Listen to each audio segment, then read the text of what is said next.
as palavras de Amós, que está entre os pastores de Tecoa, o que ele viu a respeito de Israel, nos dias de Uzias, rei de Judá, e nos dias de Jeroboão, filho de Joás, rei de Israel.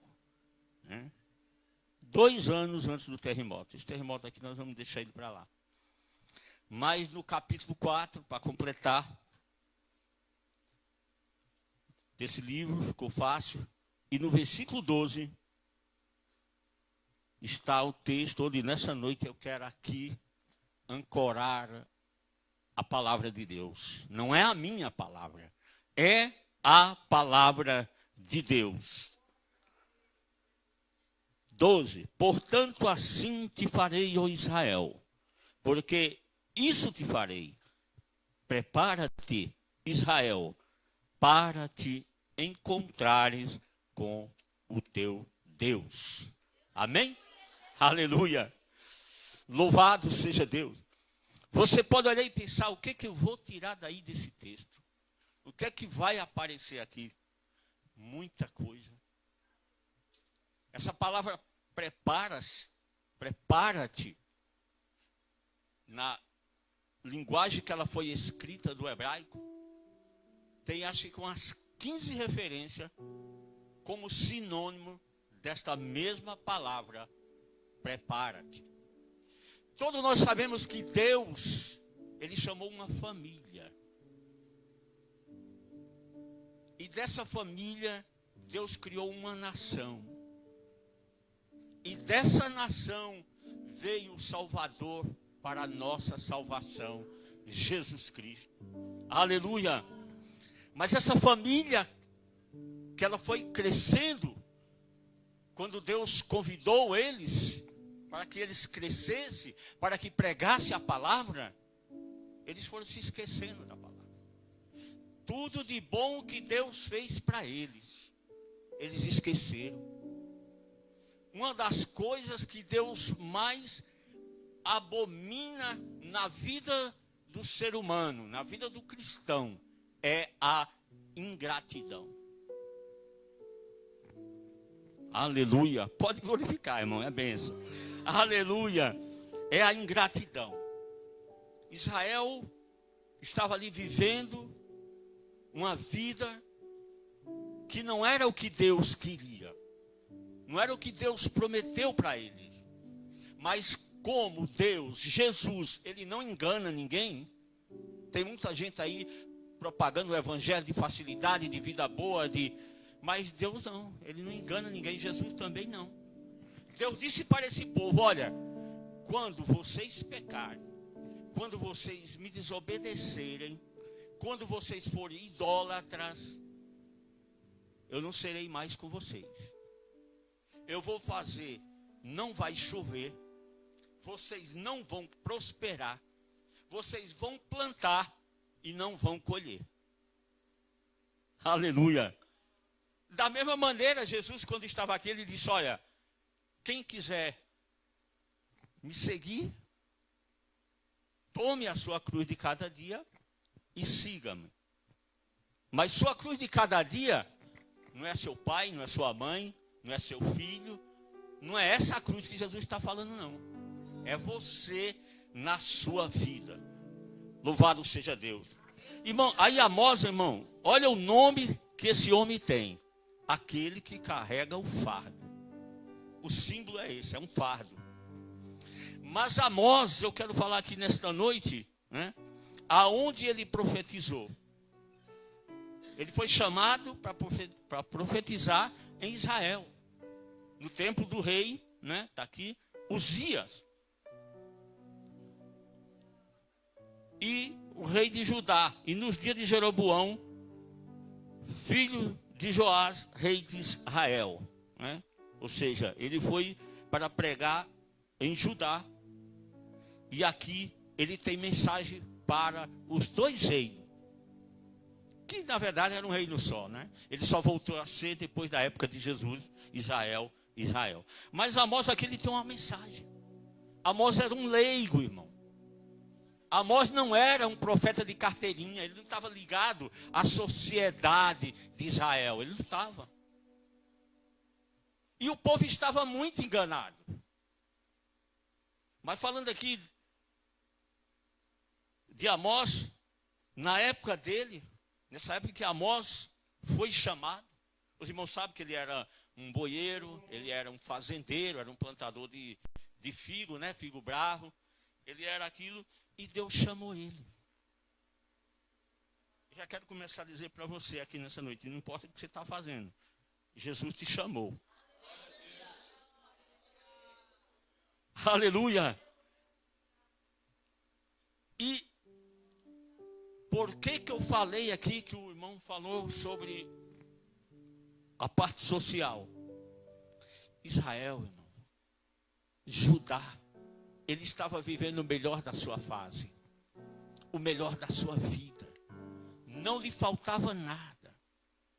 A sua sociedade estava maravilhosamente bem. Israel, lá em Betel, com o rei de Jeroboão, criou um sacerdócio para ele mesmo, que não era oficial. E o chefe era Amazias. E Judá também continuava a sua vida daquele jeito. Para aquele povo, o importante era ganhar dinheiro, era viver bem, era luxo. É disso que Amós está falando. Ele estava preocupado com a vida dele. Não estava nem saber de adorar a Deus, aquelas passagens lá, para ele nada valia. Sabe qual era o culto de Israel? Idolatria. Já pensou, irmão? Um povo chamado por Deus, um povo resgatado, agora adorando outros deuses. Deus não dá a sua glória a outro, irmão. A glória é de Deus.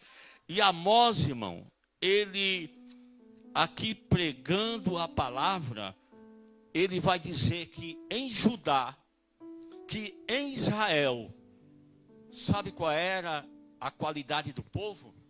Maltratar o ser humano, maltratar os pobres. Era subjugar as pessoas. Aonde Deus lá no Antigo Testamento fez leis que era para prevenir, para ajudar o pobre, agora é uma vida de luxaria, se esqueceram de Deus. Aí Deus pega um homem lá do meio do mato lá, 11, 18 quilômetros lá de Jerusalém, traz para ser profeta. Ele é considerado profeta menor, não é porque ele é baixinho não, tá? É porque ele escreveu mais pouco. Isso é um título que deram, né? Que às vezes já está até em desacordo. Mas Amós, ele via a injustiça, ele via o que estava acontecendo, ele via a idolatria, e ele, Amós, juízes que eram duvidosos para julgar o povo, Israel estava totalmente esquecido de Deus. De maneira que, se Amós vivesse nos dias de hoje, ele estava em casa. Estava do jeito que está bom, ele não tinha nenhum choque. Porque é o que nós estamos vendo, irmão. Idolatria, promiscuidade, imoralidade, atingindo todos. E Amós se levanta para dizer: prepara-te, ó Israel, para te encontrar com o Senhor teu Deus. Aleluia! Louvado seja o nome do Senhor. E que eu quero falar, irmãos, que nesta noite, sobre preparar-se para encontrar com Deus. Tiago, no seu capítulo 2, versículo 13, ele diz que a misericórdia sobrepõe o juízo. Tá? Então, aqui não é uma palavra só de juízo, mas é uma palavra também de esperança. Porque está dizendo, prepara-te. Ruim é se ele falar só, deixa de lado, fica do jeito que você está. Mas Amós diz, olha, prepara-te para te encontrar com o Senhor teu Deus. E o que eu quero dizer aqui nessa noite para você, prepare-se para encontrar com Jesus Cristo. Aleluia! Louvado seja Deus. Mas antes eu quero aqui falar, irmão, do que faltava para Israel se preparar. O que era que lhe faltava? A primeira coisa que faltava para Israel era moral. Era uma preparação moral. Depois você vai ler o livro em casa e você vai entender. Era uma preparação moral.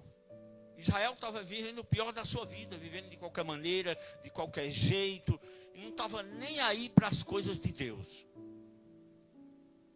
Mas Deus é aquele que vê cada um dos seus filhos. Se você pensar que Deus não está lhe vendo, Ele está lhe vendo. Se você pensar que Deus não tem cuidado de você, Ele tem cuidado. Mas a idolatria ela também segue, a imoralidade ela segue. Mas a parte que Israel ele precisava se preparar era moral. A primeira parte. E pasme, até as mulheres estavam envolvidas em subjugar os outros. Era homem, mulher, estava tudo largado, tudo jogado. Por isso que Deus constituiu um homem e deu-lhe uma mensagem. Diga para o meu povo se preparar,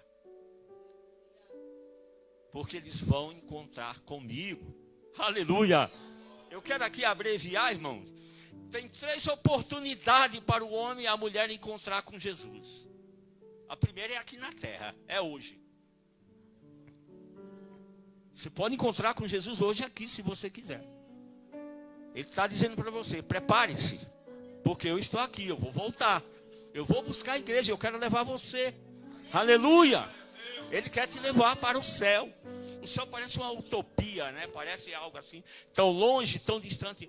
Mas o céu é realidade. O apóstolo Paulo disse que a nossa salvação em Cristo, ela é um mistério. Mas esse mistério já foi revelado para você. Aleluia! E aqui, a primeira era moral. Aí, o profeta, no capítulo 3, e versículo 10, aqui do seu livro de Amós, ele diz: porque eles não sabem fazer o que é reto.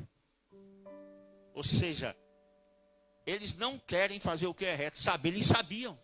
Porque Deus tinha deixado os mandamentos. Deus tinha deixado a sua palavra. Tinha deixado os profetas.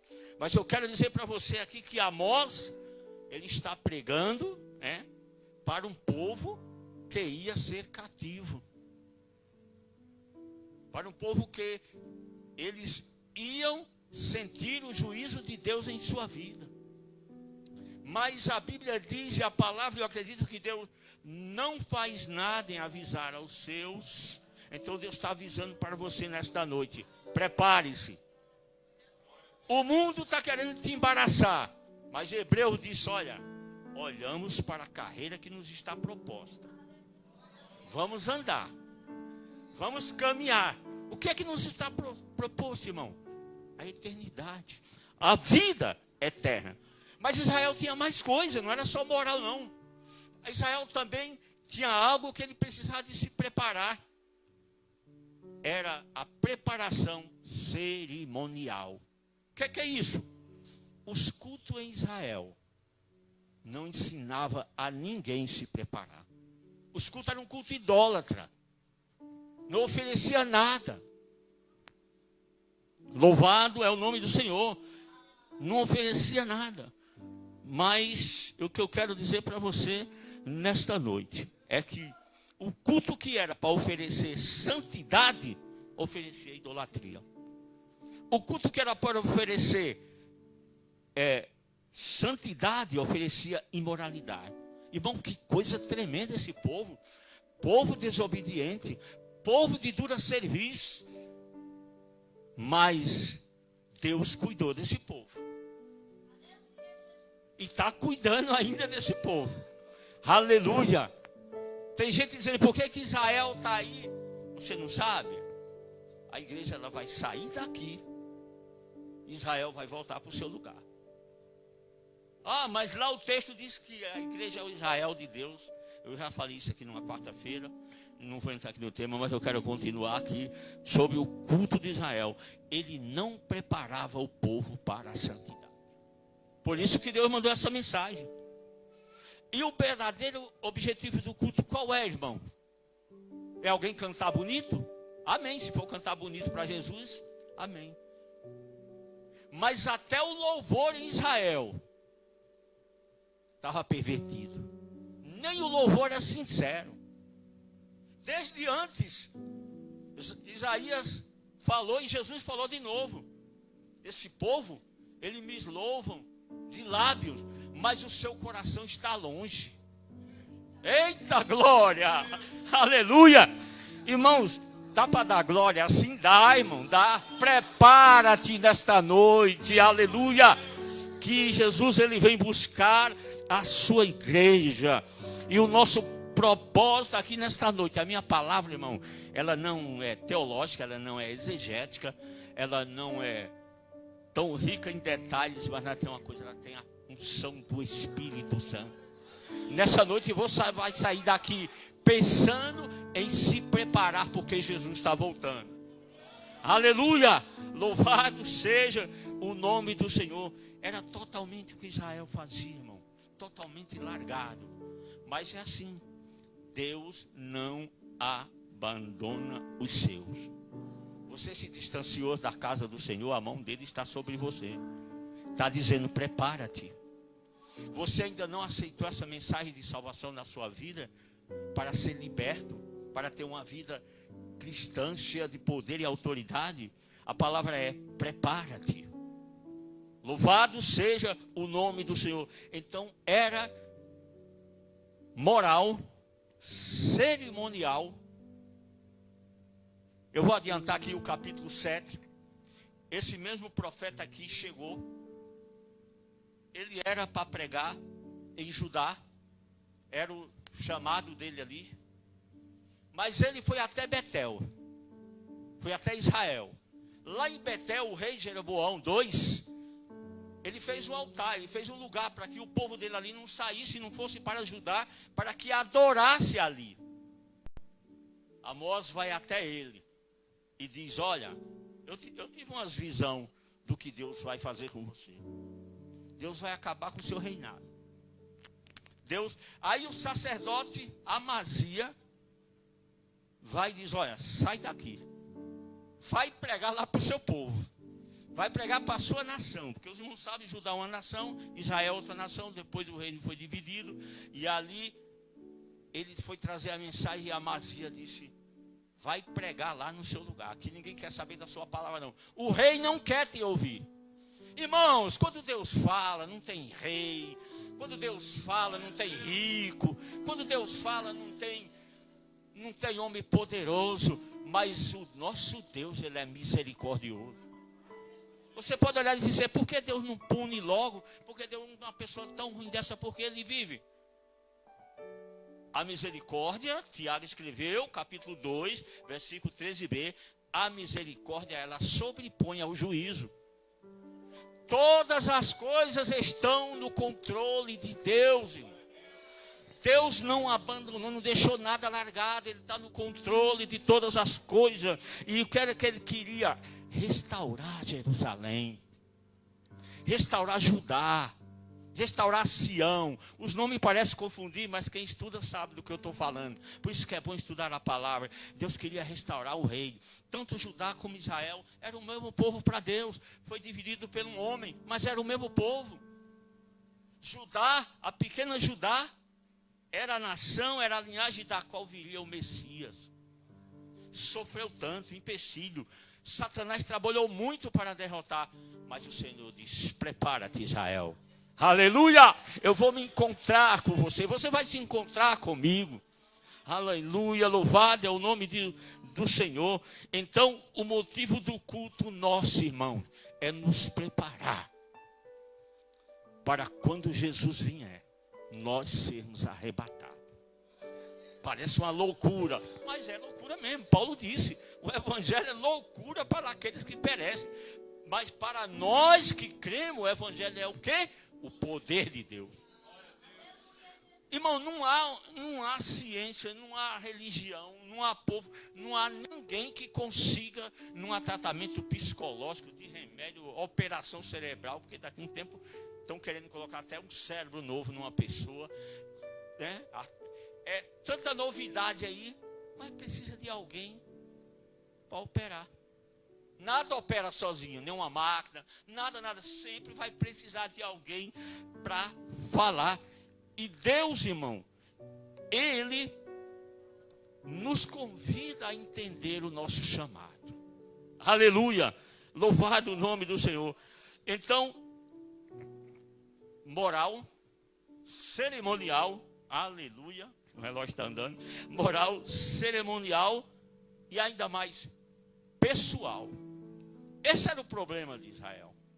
Moral, cerimonial e pessoal, individualmente. Sabe por quê?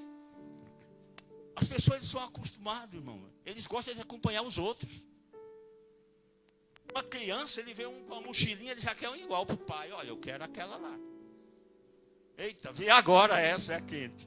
Veio do céu. Adolescente, adulto, é tudo o mesmo propósito. Ele vê um, ele quer um igual. Eu quero um daquele.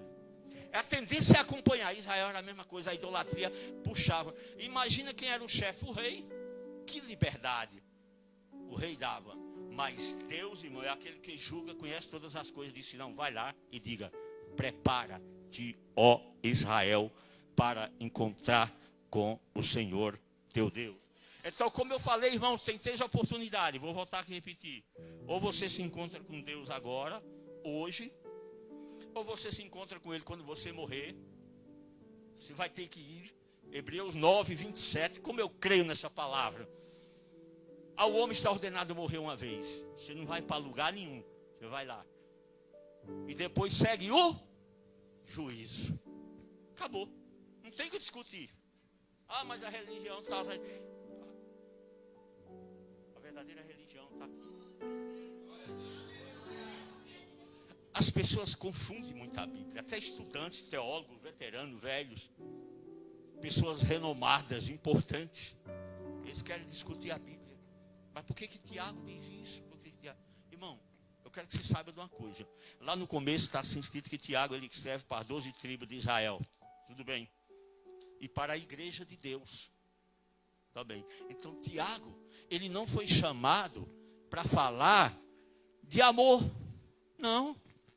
Tiago não foi chamado para dizer, Tiago foi chamado para dizer assim, ó, você pede e não recebe, você é culpado. Não vem culpar Deus, não. Você ora e não recebe, você não sabe orar. Ore direitinho para ver se você não recebe. Aí ele vai nos ensinando. E é por isso que ele disse aqui que a misericórdia ele sobrepõe. O que, irmão? Aleluia, louvado seja o nome do Senhor. Então, tinha o lado pessoal. Qual era o lado pessoal que eu posso dizer agora? Cada um, indivíduo. Qual era o lado que eles tinham? Qual era a posição deles? Deus mesmo disse: não me obedeceram. Está sempre. Teve uma hora que Deus disse através do profeta Israel: o jumento ele conhece seu dono. O jumento ele conhece a sua manjedoura. Mas Israel não tem me conhecido. Olha que ingratidão. Mas Deus mesmo assim ainda vem chamando o seu povo. Prepara-te. Em Gênesis capítulo 22, eu vou adiantar, irmãos, aqui. Aleluia. Em Gênesis capítulo 32, do versículo 22 ao 32, tem uma história maravilhosa de alguém que foi chamado, que teve o desejo de se preparar. Jacó. Brigou lá com seu irmão, comprou a bênção, enganou seu irmão, foi embora. E ele volta. Eu vou aqui resumir a história porque os irmãos já conhecem. E ele volta. Quando ele volta, irmão, observe como é que é a vida de Jacó. Ele volta com dinheiro, ele volta rico, mas ele volta com medo. Porque o irmão dele disse: quando meu pai falecer, morrer, tirar o luto, eu vou matar você. E ele correu. E agora ele volta, sabendo com o risco que ele ia morrer, porque o homem era bravo mesmo, Esaú era bravo. E agora, irmão, quando ele volta, que ele vai atravessar o Val de Jaboque lá, que todos conhecem, né? O Jaboque é uma afluente do Jordão ali. Jordão significa o quê? Morte, né? Olha o nome. É por isso que Jesus foi batizado lá. E muita gente, o rio é um símbolo, né? E aí, quando Jacó ele volta, tem alguma coisa muito interessante na vida dele. O que ele faz? Ele deixa todo mundo lá. Para encontrar com Deus agora, ele vai sozinho. Aleluia. 32, eu vou adiantar aqui, irmão. 32, né? Só vou falar agora, no capítulo 32 e o versículo, o quê? Já chego lá. 32. Jacó, porém, ficou só. Lutou com ele um varão e até que a alva subia. Louvado seja o nome do Senhor. O que é que ele fez, irmão? Quando ele foi atravessar, Deus tinha prometido algo para ele. Deus concedeu algo para ele. Mas ainda não estava completo, não. Deus já te concedeu muita coisa, mas ainda falta completar. Espera. Aleluia. Mas é você sozinho. Não fica clamando para ninguém não, falando, olha, vai ser assim. Não. É sozinho. É o que aconteceu com Jacó. Ele deixou todo mundo e foi sozinho. O encontro com Deus, com Jesus, irmão. Não é com seu pai, não é com sua mãe, não é com sua esposa, não é com seu filho. É só você e Deus. Aleluia. A bênção era para Jacó. E ele encontrou-se, lutou com aquele varão. E ele venceu. Né? Ele venceu e recebeu a bênção dele. Eu vou aqui resumir para os irmãos entenderem. Ele venceu. Mas olha o que aconteceu antes dele ir lá se apresentar para o seu irmão Esaú. Primeiro ele mandou os presentes. Vou mandar logo uma equipe aqui. Precisa matar com aquele, acabar com aquele lá. A gente volta, a gente corre o medo. Mas agora, irmão, ele estava ali, mancando, né? Como dizem muitos pregadores. Foi embora. Irmão, olha como Deus faz. Talvez se ele chegasse todo inteirão lá, podia ser diferente. Mas eu creio que quando Esaú olhou, que viu aquele homem lá, velhinho, mancando, aleluia, ele teve misericórdia. A graça, agora eu vou colocar ela sobrepõe, né? Está junto também com a misericórdia. Quando Esaú olha para ele, aí abraça ele e diz, meu irmão. E a bênção agora estava completa. Mas eu vou voltar lá. Sabe o que aconteceu? Deus transformou a vida de Jacó ali. Deus mudou o seu nome ali. Jacó agora ele é quem? É Israel. Aleluia. O nome dado à nação. Prepara-te, ó Israel. Seguindo o exemplo aqui de Jacó. Louvado seja o nome do Senhor. E ele, agora, né, é outro homem. A primeira coisa que Deus faz na vida do homem, na vida da mulher, na vida do jovem, do adolescente e até da criança, é a mudança de caráter. Transforma o caráter. O homem roubava, ele não rouba mais. O homem matava, ele não mata mais. Ele não mata. Irmãos, o evangelho transforma a vida. O evangelho é a mudança de vida. A gente sabe que quando você aceita o evangelho, as características suas elas não mudam, né? Você tem uma deficiência capilar, você continua, que nem eu, né? O pessoal chamou outro nome aí, eu falo deficiência capilar. Você tem o evangelho, você é uma nova criatura, mas todas as suas características ela continua. Ainda que você faça uma plástica, mas por dentro é a mesma coisa. Deus, ele olha para você por dentro. Ele não olha para a sua beleza, para o seu cabelo, para a sua roupa, para o seu paletó. Isso aqui é um acessório. Mas o que está lá dentro é o principal. É a máquina, é o coração. Aleluia! E o Senhor, ele transforma. Ele muda a vida do homem. Então o evangelho, o que é que ele faz? Ele muda o caráter, ele transforma. E nós temos uma promessa de que veremos o Senhor face a face. Aleluia!